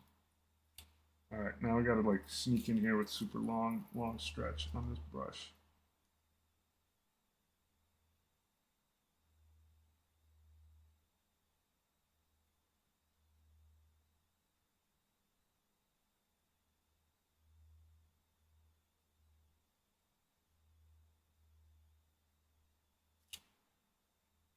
Be a little quiet for a second as I put some dots in here.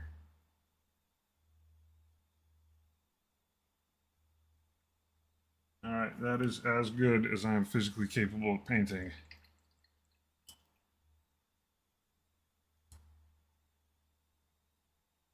Hopefully you can see it. There's an MAS on that tombstone. As tiny as I can go and as decent penmanship as I can do. But I appreciate you for letting me memorialize that in this diorama. So because I can't reach in there because of this tree, so I got to hold the brush like that far out.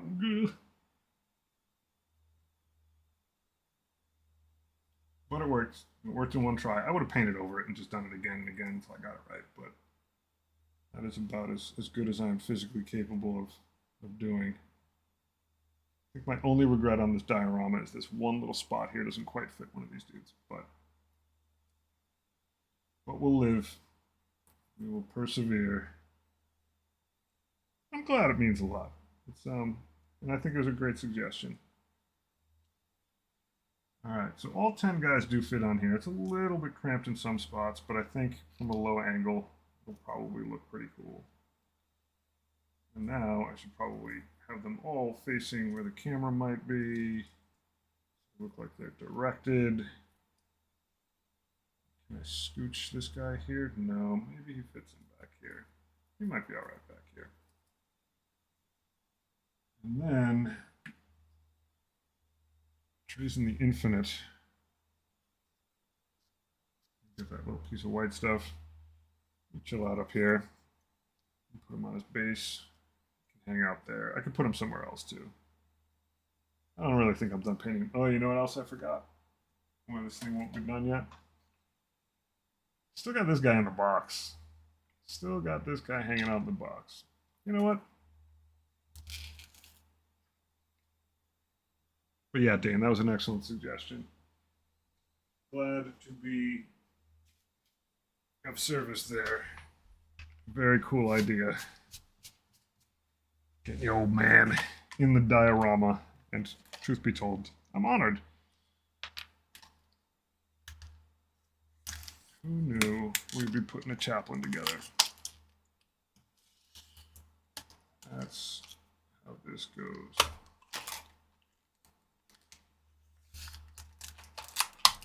God, so every time I see a price tag on these things, I'm like, oh, what a racket. $40 for a piece of plastic. Ooh, it comes with decals.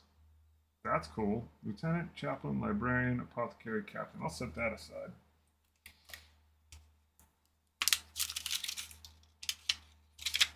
Ooh, actually has instructions.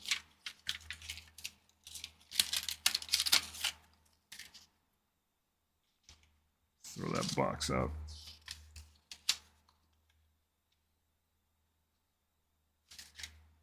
Yeah, it's pretty dinky. I might have to spruce it up a little bit.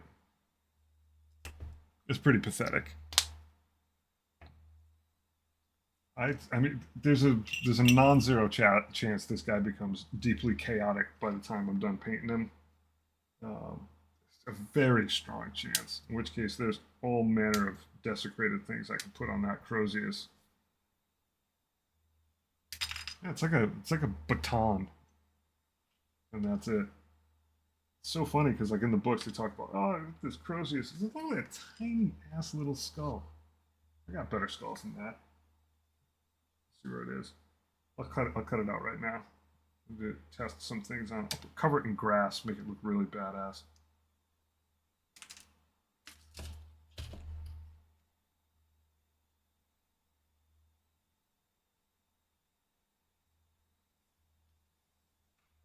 Alright, so we got this tiny little stick. Just put it in my hand like that. Pretty pathetic. Unless I put that skull on it. Look at that. Now it's a Crozius. But truth be told, I could put that skull right there on it. That would look cool. Yeah, I think this guy's getting a chaos treatment. I don't know if I can let him stand being so nice. That's pretty cool, Dane. Yeah, I got me some skulls, homie. I got me some skulls that need some working. You know what? That is a good call. I'm just going to clip that thing out right now. Just make sure that that's the one I absolutely want, because this one's pretty dope. Try to put my hand there so you can sort of see it. I think that's a little much, though. I think that...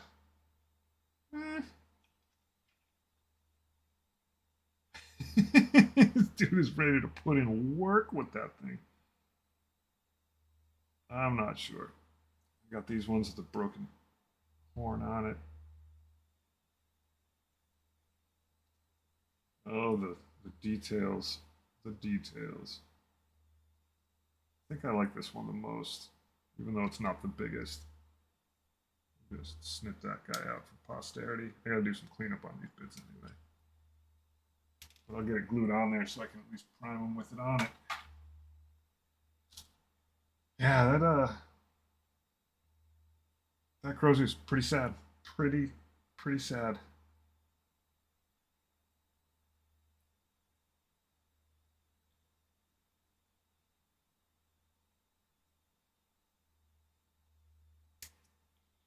Whee!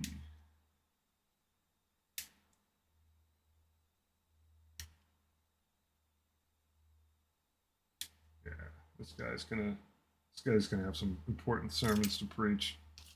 For realsies. All right, let's see if this guy's clean. He is not. He does not snip out clean at all. Yoink. Snip a little bit more of that off of there, and then we'll sand it. Yep, that's got burrs all over it. I knew this one was going to be a pain in the keister. It did not. The angles of the sprue cuts were just silly.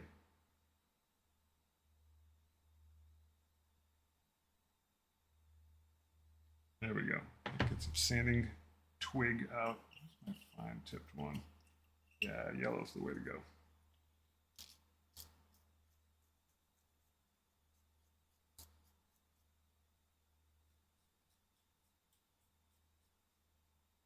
just get those burrs off.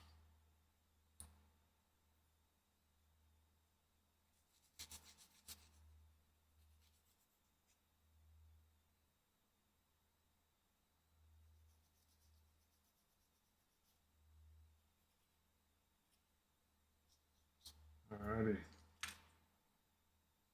I will say this though, the jacket capish part is going to be fun to paint because it's not all folded up, so you can't just like contrast paint the daylights out of it and get all the folds. That's going to be something.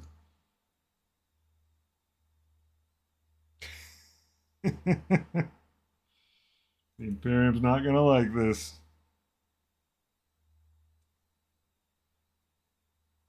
It's true. The Imperium is very short on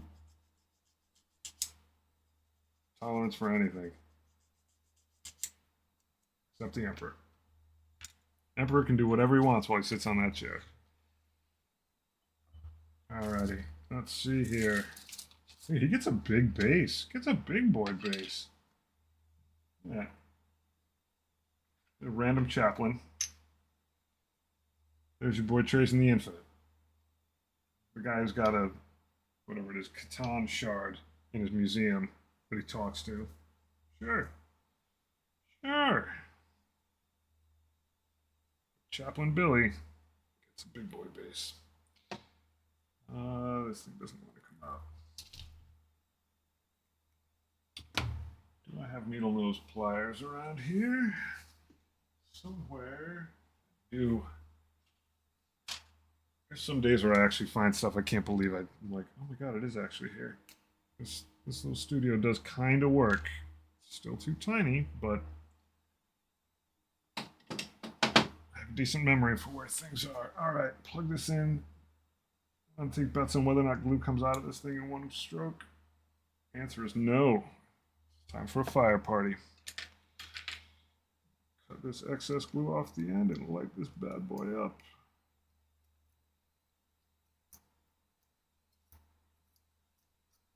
There we go.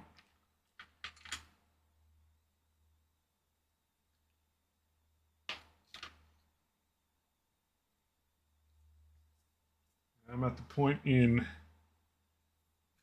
Buried Dagger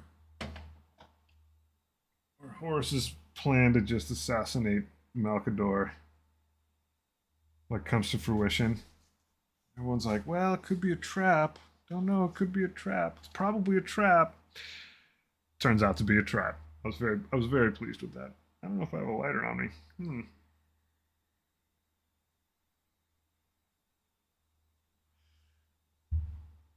See if it comes out now that I scraped it at least.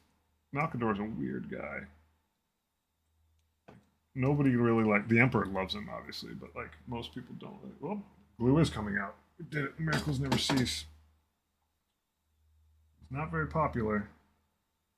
And they make it very clear that like his trade is very much assassins and underhanded scheming and a bunch of the do what you gotta do part of the equation.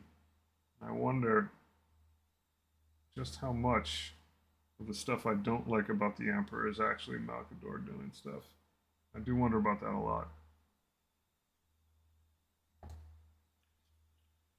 Alright, so these two just slap together. Probably should dry fit them first for laughs. Is there any posting going on in there? Or do you just not fit well? Do you literally just not fit well? What am I not seeing? Oh, that's... There we go. You do fit well. It was just off by a tiny little margin. Floss this guy a little bit.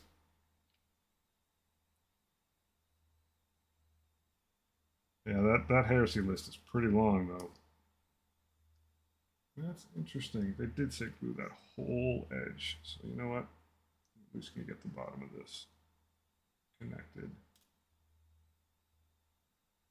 Do this on the inside. Get a little seam of glue in there.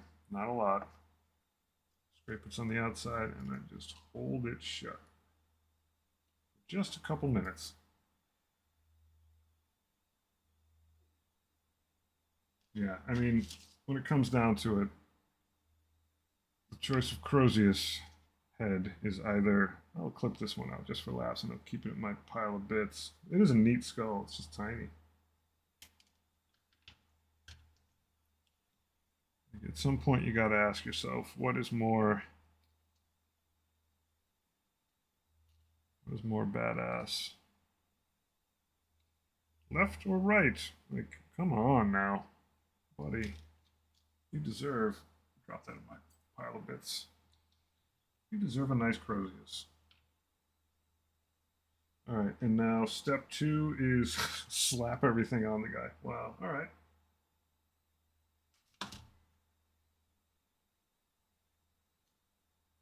And conveniently, that hollowed out part there, it almost fits directly in this. Oh my gosh, that would be so money. I think if I take one spike down, it'll snap right in there. Yep. It's almost like it was made for it.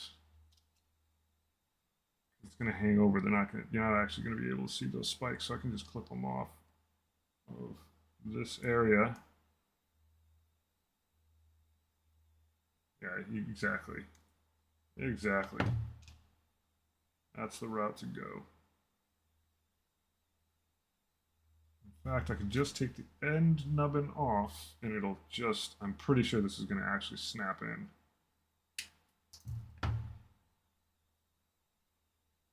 Yep, sits right in there. Oh, and yeah, and it's got a little tilt to it. Oh, that's good stuff. All right, I got to clean this skull up first before I glue them on there, but it is a perfect fit. It's like it was destined.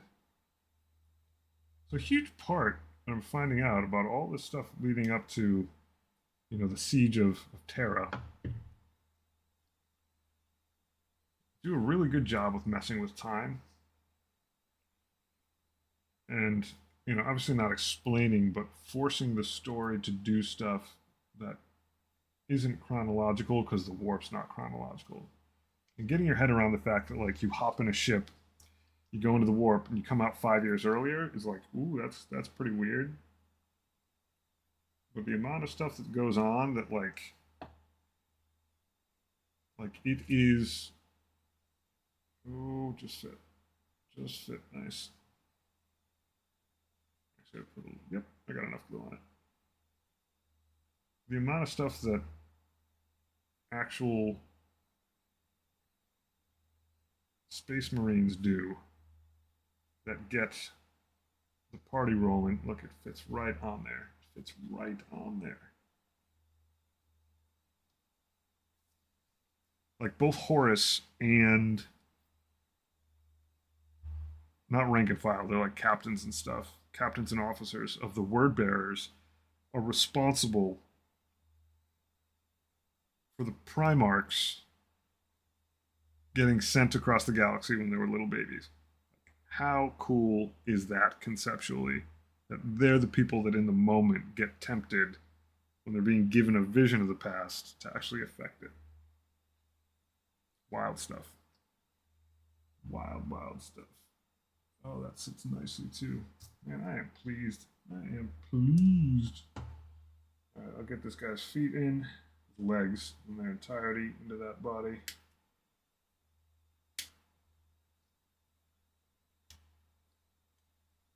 That whole concept of like predestination and all that kind of comes into play. And the fact that it's a big loop. All that stuff. Very fun. All right, does this just fit in snugly? It does. It does, model. Oh, you're so good. This model's fun. It does not resist. It's not resistant to being built. Like Trazen was horribly resistant to being built. Get some glue on your butt. Put your legs on backwards, make you really chaotic. That'll teach you. Alright, yeah, and this big old knee pad sticks right out.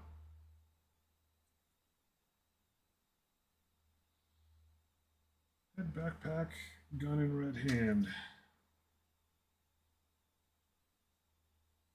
Sweet. I should have time to get this guy primed up tomorrow.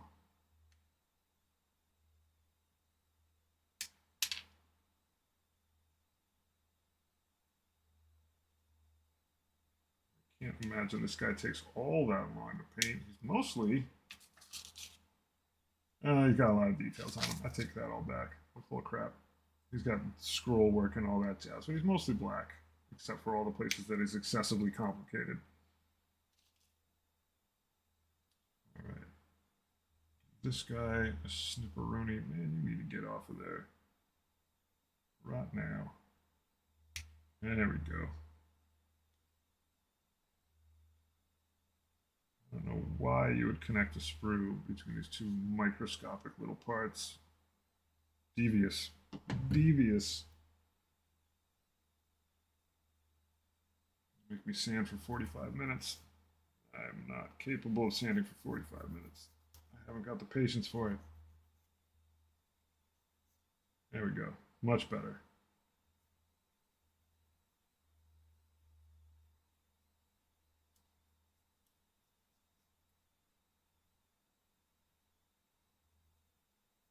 There we go. Nice backpack.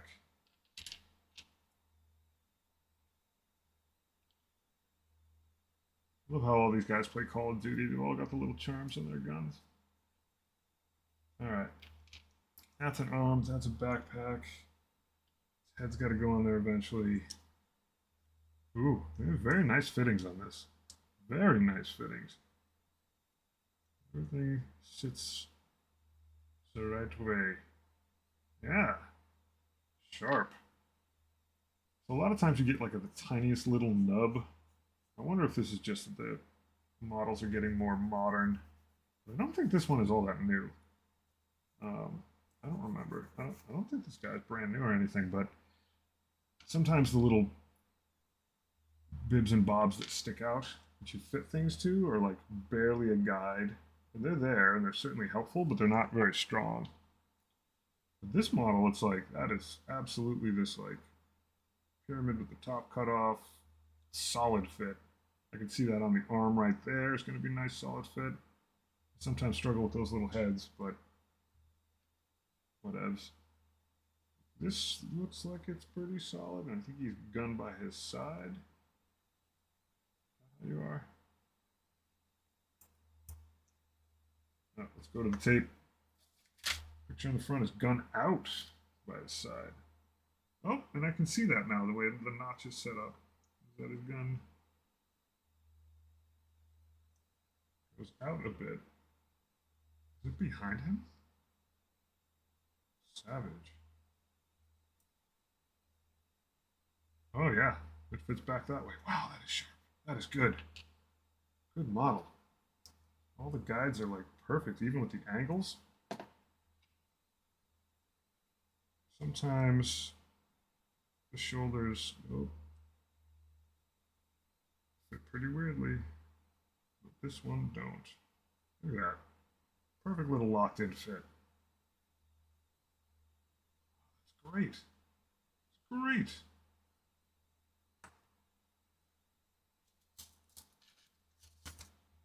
Last bits. He's got a pauldron. Oh, his head. I should give him that little skull as his head. I traded it in. Of course, now it's buried in here. See if it comes out immediately. Make him like Tiny Head McGee. What does his head actually look like? His head already has this. Yeah, it's got a neat skull on it already. That would have been funny if I traded out his Crozier skull. Yeah, there it is. Hey, you know, a tiny head guy.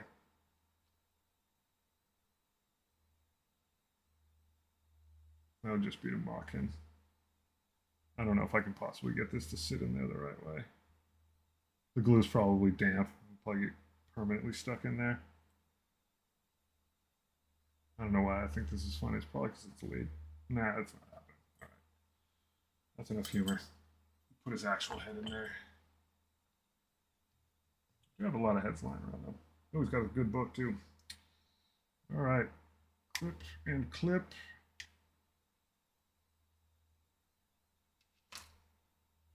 Does his head actually fit in the post? I bet it does.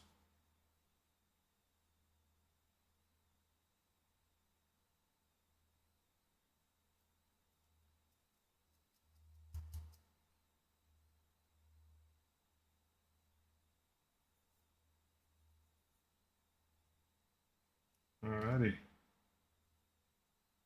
Yeah, I'm not going to give that guy a tiny head.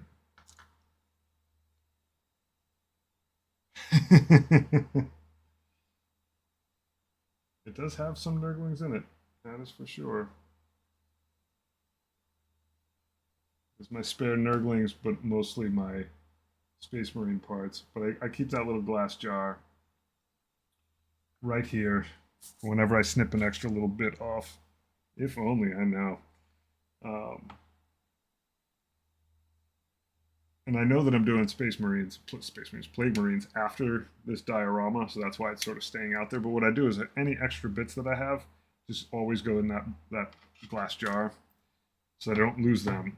And then when I finish a project, I dump the jar out, put them all in the right place. Believe it or not, with how messy the filming area of this is, I've actually got stuff pretty well organized over there. Like all of my sprues with extra bits on them from different sets, Plague Marine stuff, all that, all laid out pretty decently. Yeah, that wasn't on there that good yet. Oh, your arm still needs to be attached, buddy.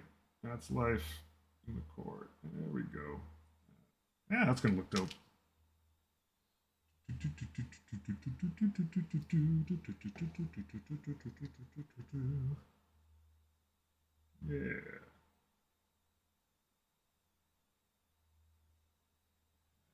You're a heavy metal dude now.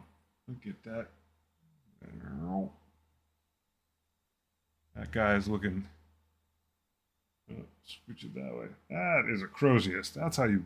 That's how you handle business. All right, book hat. That. The last parts is the hat, the weird halo. Yeah, it is nice. That's why we keep skulls in reserve when things just don't quite have enough flair. And this little icon thing. Does that literally just go on? Oh, of course, there's a slot for it. This super tiny bit goes on his cloak. I don't even know if I can show you.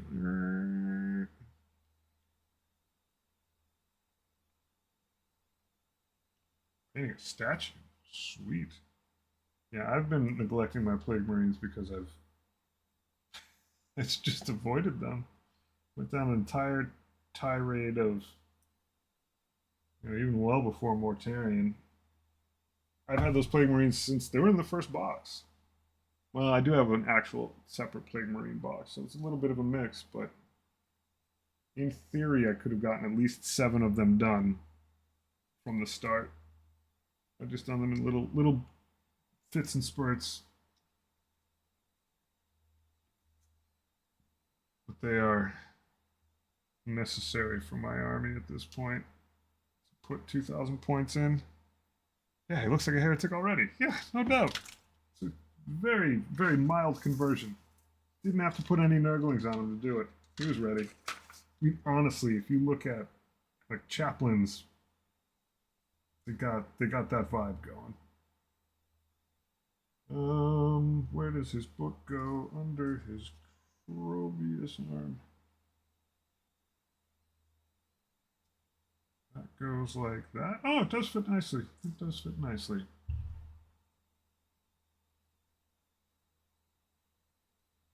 Got a good book with him. After that, it should just be pauldron. This guy will be built. There we go. Nice book. Yeah, the more heretical, the better. That's words to live by. Preach. Preach. All right, and that I've just got to slip in quietly. And there will be a little bit more sanding I got to do on this guy, but at least he'll be together and I can leave him to sit and chill out. Think about what he's done. Yoink. We're going to be holding that for a second. You know what? Let me get a little bit more glue in that crease. By a little bit, I mean kind of a lot, but it's all good. There we go. More. Yeah, I don't think I overdid it. It's like an entire pauldron with nothing on it. This is so weird. That does not exist in the Death Guard at all. I think the only time I've seen that, nope, that is the first blank pauldron I have ever worked with. Even this guy in that beginner Infernus Marine set, that upside down, that carrot, that's raised. That Ultramarine symbol, that's raised. Man, you people just have blank pauldrons that you get to paint? All you do is just fill in a color, maybe put a little symbol on it. It's so wild. He's a cool looking dude though. I like him. He'll be fun to paint. I don't think I'm going to do him all black. I'll do him a lot black. But yeah, this is really cool. I like this guy. He really should be a heretic.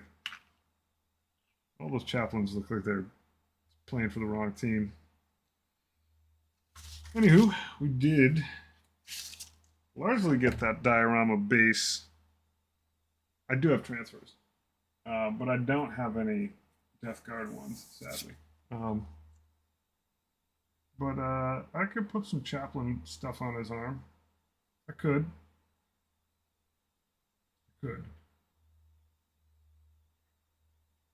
We'll see. We'll see what color he is. Where I land on that. We'll see. It's just weird to me to see a pauldron that just doesn't have anything raised. I'm used to just like a huge face sticking out of it, or like teeth, or eyeballs, or bugs, or anything. This guy's all clean as a whistle.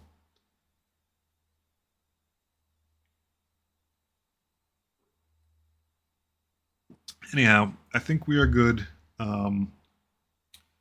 I need to see, looking towards the future, I need to paint the backdrop of that diorama, the sides and the back. How I do that, somewhat unclear, but I think there's going to be a moon in the sky somewhere and it's going to be raised up out. I'll just put some stars, some blue and whatever, just so it'll be a decent backdrop. Slap those on there, diorama's done. I've obviously now committed myself to painting this guy, so that'll be coming soon. I'm going to think a little bit about a color scheme. Maybe he will be mostly black. We'll see. And then after that, it should be, the diorama will be done. It should be back to Plague Marines for a bit. I do have a Blight drone that I picked up pretty recently, so that'll have to come together. I'll just keep procrastinating on my Plague Marines. Just buy one more model and just get it in the way.